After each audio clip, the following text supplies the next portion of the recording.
I really wanted you in with good people. Okay. And so violin and karate was that.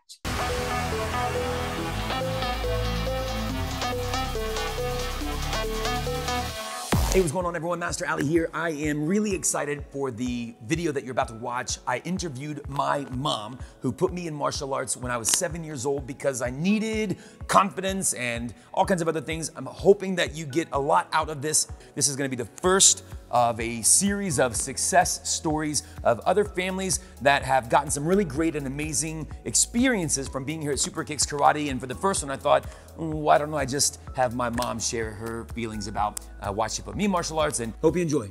I'm so excited about this. Good, me too. Yeah, I have no expectation other than I'm just really grateful that we get to film this together. Let's just roll. Let me get my questions open. Don't make them too hard. All right, I'm excited. I get to interview my mama. How you doing, Mom? Hey, good. I'm so glad that you're here. I like your shirt. Thank you. Where'd you get it? I don't know. Yeah, you know where I got it. Yeah, I think I told you this is our first episode that we're gonna do like this, and I'm really excited. I had a family that was asking me the other day. They were talking about enrolling, and then the mom said, "Do you have any success stories?" And I thought, ooh, that would be a really great thing to put on our channel and interview families that have had some success from our program. And I thought, all right, who's going to be the first person to interview? And I thought, well, how about my mama? And so here we are. And I had a conversation. It was cool. I'll share this with you, and then I'll let you talk. This morning, I was talking with another parent, and she said something that reminded me of how we think about karate, how I think about what we do. And that is that karate is the carrot that we dangle in front of the students to get them to work hard and push so that we can teach confidence and discipline and all the life skills that we want. And so I fully recognize that. I feel like Super Kicks, what we do is a personal development program in martial arts, earning black belt, becoming a master, all the karate things. That's the carrot that we dangle. So with that in mind, I'm thinking maybe we'll call this the Carrot Show. I don't know if that's going to stick or not, but I kind of like the idea. But anyways, thanks for being on. Let me talk to you in front of my students. I think the first question I want to ask is for you. You know, I started karate when I was a kid, 7 years old. What was the main motivation? Like, what were you hoping to see me get out of martial arts when you signed me up? When I signed you up, I wanted you to be a good person. Mm-hmm. I wanted to give you the things that I never had, I guess, because I didn't really come from a family that did much for me. I'm just being honest. Yeah. But I didn't know how, you didn't come with directions, I guess I want to say, you know, and I wanted to give you and instill in you values and good things. Mm. I wanted to put you with good people. Yeah. And like you just talked about, confidence and discipline and all of the things that you have is what I wanted to give you. And yeah. It's with karate. When I tell people my a quick backstory, if I'm sharing, you know, when I meet the families, people always, you know, we ask, what do you want to see them learn? And when they say confidence, I think that's one of the biggest things that you wanted for me. I usually tell people like, me too. Like my mom, she put me in martial arts. I saw the original Karate Kid, and I was gonna be Daniel-san. She wanted me to have more strength on the inside. You know, my on the outside, right? Yeah, my mom and dad had split, and so I don't remember all the details, but my mom says that I needed some inner strength to kind of deal with what was happening. Is that an accurate statement? Absolutely. And you were inspired by your master, your sensei, you know, yeah. And so I wanted male role models for you that I couldn't have connected to any other way but karate, really. And I didn't realize it at the time, but I do now. You know, you had good male role models because of karate. Mm-hmm. No, agreed. I'm so grateful for Master Arthur, right, and all the team that was part of his school back then. It's And I'll say this, and it might not be the right place, but what I realized, and I helped you to realize when I saw you excel in karate, I said, if you like, you would just look at somebody do a kata and you would just do it immediately. And then, you were 9, and I said, okay, we have to pick 2 things you're good at. And you picked violin and you picked karate. Okay. All you had to do was watch someone play a song on the violin and you could play it back. And because of the karate and the discipline and the focus that you had, I said, if you just listen in school, school will be easy. And it was for you. mm, School was easy. And it was because of all of the things you picked up in karate. mm, that's cool. I do remember school being easy. I remember A's and B's being, as long as I took class and paid attention, I was okay. Yeah. Yeah. And the violin too. You did amazing things in violin, you know, and you didn't even have the music sheets. I remember we did a summer program and she said, who can play whatever song it was? And I said, go ahead. And you never had the music sheets. And when you finished, she said, well, he missed a couple notes. I said, he never had the music. Amazing, you know? Yeah, was that a sweet bar? Probably. Yeah, Yeah. that's cool. There's a question that I like to ask parents when we're kind of doing some discovery of what they want their children to get from martial arts. We'll say, what do you want to learn from martial arts? What do you want to see your child learn? And they'll say discipline or confidence. And if we have the time, we dig a little bit and we'll say something like, I'm curious, has anything happened recently that makes you say confidence or makes you say discipline? And what I'm asking really is there some type of pain, emotional pain that you've experienced recently where you saw your student, you saw your child do something, not do something, experience something, not experience something that caused the parent a little bit of an emotional, and that's where this is coming from, where they say, oh, I want him to be more confident. Like maybe he got bullied, or maybe the parent saw something happen to the student. They got bullied, picked on, shoved down, or whatever. And it caused an emotional ache for the mom and the dad. And so they go, I want to be more confident because of this one thing. And so again, that's just us as we're doing some discovery, trying to figure out how we can help the family the best. For you, if you can think back to when you put me in martial arts, was there a moment like that, or was there any angst that was happening in my world or in your world watching me that you think, oh gosh, I need to fix this problem? Does that make sense? It does. And the only thing I can say is there was such catastrophic goings on with your father that I wanted to give you good things. There was always some kind of drama going on with him. Yeah. And so, in order to give you some grace, to give you something good, I wanted karate for you. Yeah. Does that make sense? It makes total sense. I want to throw this out because when we were chatting before a couple of days ago about this convo, you said something to me that floored me. You said you were watching me make friends with. I'll let you say that because you said it in a way, and I've been I pausing and really journaling wanted, ever since. yeah, I really wanted you in with good people. Okay. And so violin and karate was that. But continually, you were drawn to kids your age with only one parent. It didn't matter what I was giving you, you were still drawn into people that were like you, a dad, a no count dad, or a single parent home. And I was a good parent, but I was still a single parent. You know what I mean? Mm-hmm. And all of your friends were single parent homes. And I told you this story. I couldn't remember the child's name, but you said it was Donnie. I don't know what was going on in the family, but I took him to Lawrence and I said, Master Arthur. I'm sorry, Master Arthur, sorry. And I said, I will buy the uniform. You're going to teach him because he needs structure in his life. Mm-hmm. And he did one class and he said, I don't like this. And I thought, oh my God, who on earth would be offered karate for free and not say yes? But it was forgot that you did That that. mentality. Yeah, I forgot that you offered that to him. Yeah. He did Yeah. go in and take a class, and he said, "No thanks, Nope. thanks, but no thanks." Yep.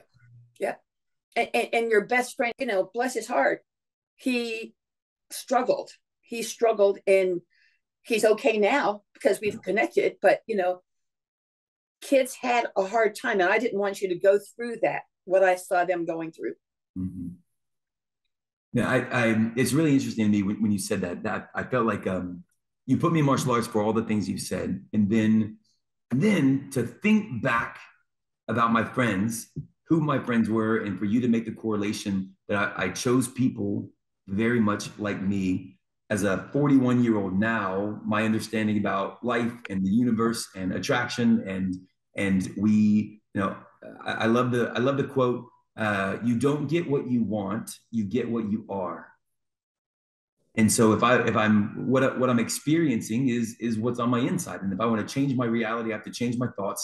I have to change who I hang out with. I have to change who I am on my insides in order to get a different outside. And to just recognize that as a kid, when I was 8, 9, 10, 11 years old, my friends were very much like me to the extent where it was very much like the family dynamic was the same. I just thought that was a really interesting correlation that I right. never considered. And yet, but the family dynamic was the same, and yet I was sending you places that instilled in you discipline, Yeah, confidence, integrity, all the things that I didn't see over here. yeah.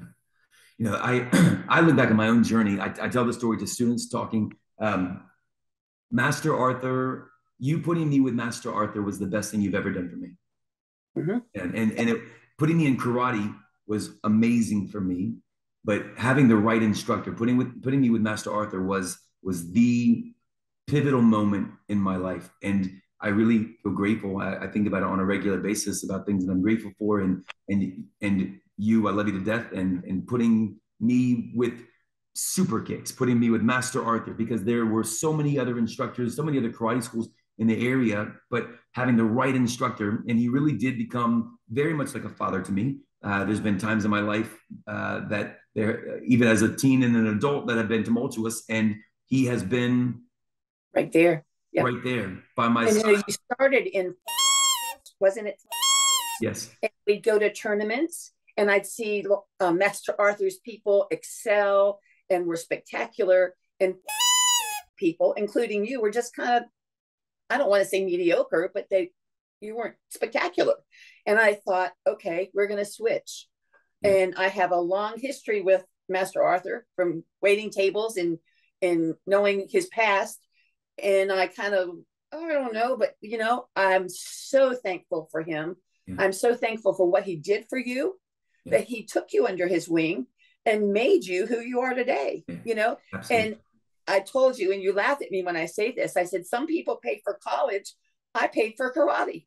I never in a million years thought I was giving you a profession when I did this. And we did a lot of tournaments. Yeah. We did a lot of weapons. And as a single parent working 2 and 3 jobs, I struggled to do it, but I was determined to do it. Yeah. Yeah. Thank you. Mm-hmm. Thank you. I was when you were talking about Master Arthur a minute ago, I was thinking, I remember probably within the first month or 2 that I started working for him and teaching karate, he pulled me into his office and he opened up his computer, and this was 1997. And so he opened his computer and he showed me folders, like open up my documents or whatever. And he showed me, and the one folder was called 1994 goals, and another folder, 1995 goals, and 1996 goals. And he was showing me, he was basically asking me what were my goals for the next year. And I said, I don't know. And he showed me his goals, 94, 95, 96. And it was so interesting to me because he showed me 1994, and there were goals that he had written out. And then it dawned on me, because some of the things that he was trying to either create or work towards or whatever were already in existence in 1997. Like, we had them, they were there. And I kind of took for granted that, well, they're always there. But looking back and seeing his goals in 94, 95 and recognizing, okay, this didn't exist in his world, and he made it happen. And now it's a staple. It's something that we had. I remember that like it was yesterday, and that's probably one of the most powerful things that he ever did for me, was just show me his own goals, and to recognize that he created. He was a creator, and I feel like he was absolutely the first entrepreneur I ever met, and like knew very intimately. And that entrepreneurial spirit and hard work and goal setting, and even American freestyle karate, what we teach in general, is very much, I think, an entrepreneurial way of thinking about martial arts. We don't just teach Taekwondo. We don't just do karate. It's what is the best that I can find? What's the best martial art out there? And let me teach that. And let me do it really well. And then let me go learn even more martial arts and even more. And then, and this is what he did back in the 80s and 90s, and took good things, good martial arts styles, and then connected them and made them one super style. And that's what we continue to do even now. So, but not only do you do that, but with your goal sheets, I don't know what you call them, I can't remember, you are teaching people values. You're teaching people how to maintain a good lifestyle, you know, exercise, helping other people, all of those things that you do. You've expounded on what he did, you know. Mm-hmm. I just think you're doing a fabulous job. I really do. Mm-hmm. And I think you can credit Lawrence with giving you the mindset of how can I make things better all the time. You're always thinking. Yeah, for sure. Yeah, I learned it inside of his organization, and it's one of our core values now as a team here at Super Kicks is CANI, CANI, constant and never-ending improvement. Always asking, how do I do better? How do I make this better? Right. Yeah. And I think he instilled that in you in his own various ways. You know, you're doing it A, B, C, D, where he really didn't do that, but he did it. You know what I mean? For sure. He didn't give you A, B, C, D, but his values became your values, and his entrepreneurial skills became yours, and you just took the ball and ran with it. Mm-hmm. And I created that by giving this to you, and I love you for it. You are responsible for thousands and thousands of students that have been touched by Master Arthur and my organization. So right, yeah, and I'll say this because somebody might need to hear it. I probably did too many things for you, but I never had it. So you had all these things: baseball, football, basketball, blah blah blah. And I said, I'll pay for it as long as you finish it. And if you don't like it, you have to finish it anyway. Yeah. And that was one of the things I thought was the most important thing to do. Like violin. I said, wow, you want to do violin? Awesome. But it's a year. You have to do it for a year. And you ran with it. But I would have had to, I don't know, lose sleep or something if you didn't like it, because I had to listen to it for a year. But you ran with it. You know what I mean? Yeah. I made you complete everything. I remember. And that was really important. Yeah, I super important. I share that with people regularly. And I tell people that, and I sometimes I have to apologize. I'm like, I promise this sounds really self-serving, but my mom didn't let me quit anything, and I promise it worked out well. Ever. Yeah. Yeah. Because if I felt like if I paid for it, by God, you're going to do it. You know? And finish it. The end. Yeah, for sure. Yeah. You put me in martial arts because of this and that and this. Have there been any delightful, very unexpected surprises that came about from martial arts? You put me in for the reason that we talked about, and looking at it maybe when I was a kid or even now as an adult, you had no idea that you were going to get these other things. And any delightful surprises that you got from this? I don't know if delightful surprises would say it, but like I've met so many wonderful people by putting you in karate. So that's self-serving from my point of view. But again, I guess I did answer it when I said some people pay for college. I paid for karate. Yeah. And I never once thought I was giving you a profession. I just thought I was giving you something fun, just like violin. Not that that's a profession, but you've done it in weddings and all kinds of things. The two things you chose are the things that serve you so well today. I guess I'll finish with one more question. Rituals are an important part of my own internal dialogue.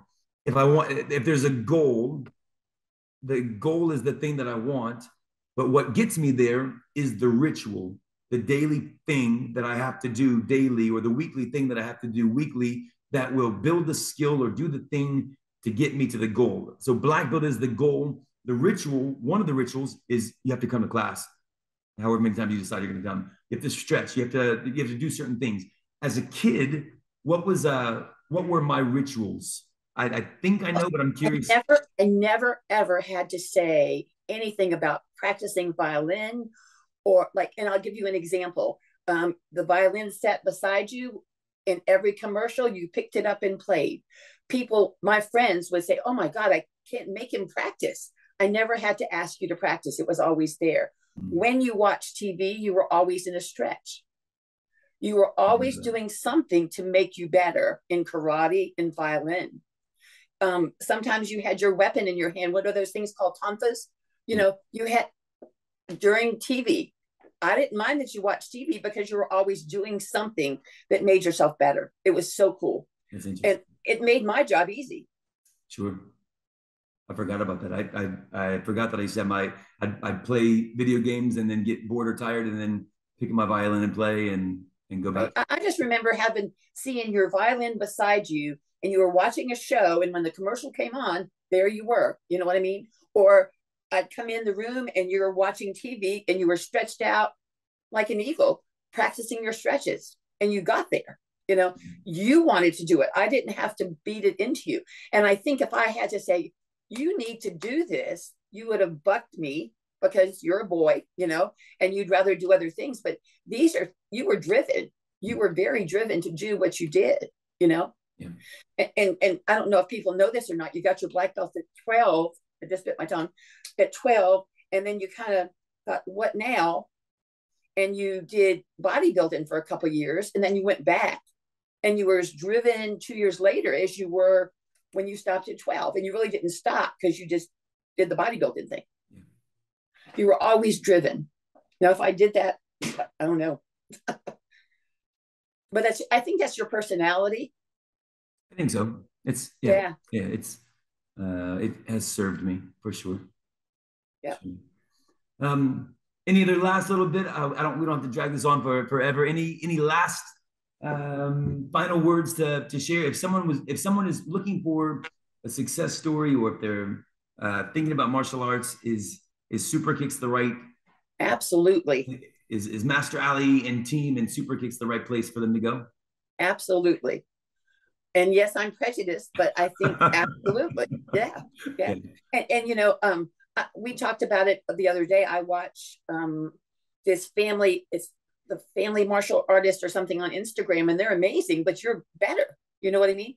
And so I encourage you to do more on Instagram and do more on social media, because people need to see how awesome you are. Yeah, we're getting there. Yep, you are. You are.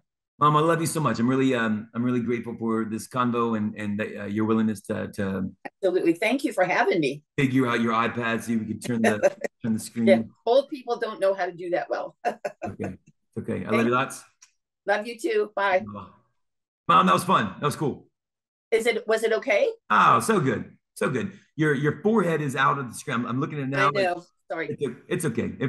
It's just fine. I have one. It's too high anyway. It's that P10 big head thing, you know? So they didn't even know that part. It's okay. All right. Your shirt is great, and your energy was great, and you speak really well, and that was wonderful. Thank you. Good. Love you, honey.